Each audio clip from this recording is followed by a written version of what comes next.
What's up guys, karibu tena katika channel yako hii kuendelea kupata dondoo za teknolojia, masuala ya applications, YouTube, masuala ya kuedit pamoja na kufahamu new technologies. Kama wewe ni mpenzi wa football, yani mpira wa miguu, ukiwa unaangalia live kwenye TV yako, kama unakuwa makini, utakuwa ukiona kuna numbers zinajitokeza kwenye screen ya TV yako, zinaonekana baadaye zinapotea. Zinaonekana tena zinapotea, zipo nyingi kiasi. Sasa hizi numbers hazijitokezi tu kwenye mchezo wa mpira wa miguu yani football, bali hujitokeza pia katika basketball, cricket, tennis, rugby, michezo mingine mingi ambayo ina watazamaji wengi ambao hupendelea kuitazama michezo hiyo ikiwa inaonyeshwa live.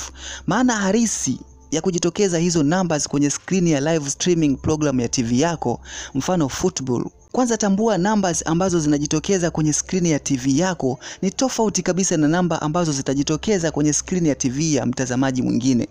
Wakati huo huo, kipindi hiko numbers ambazo zitajitokeza kwako ni tofauti na za mtu mwingine. Kuna sababu kuu mbili za waandaaji wa maudhui hayo ya live kuja na hii program ya numbers.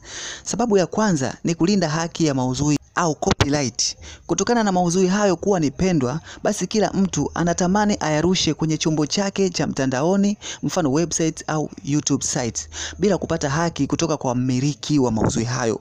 Sheria za nchi husika kwenye upande wa mtandao zinatambua hilo kuwa ni kosa na inatoa idhini ya matumizi ya numbers ambazo kazi yake ni kurekodi na kubadilisha utambulisho wa picha kila wakati na kusevu kwenye top box. Endapo utajaribu kurusha hiyo program kwenye mtandao utakwambia hii program tayari imeshapakiwa mtandaoni, kwa hiyo unachokifanya wewe ni kurudia kupakia tena, na hilo ni kosa. Inaweza kukufutia hayo maudhui yako au kuzuiwa kuendelea kupakia hiyo live streaming yako. Na kama utakuwa ukipakia YouTube, basi unaweza ukapata copyright claim au copyright strike.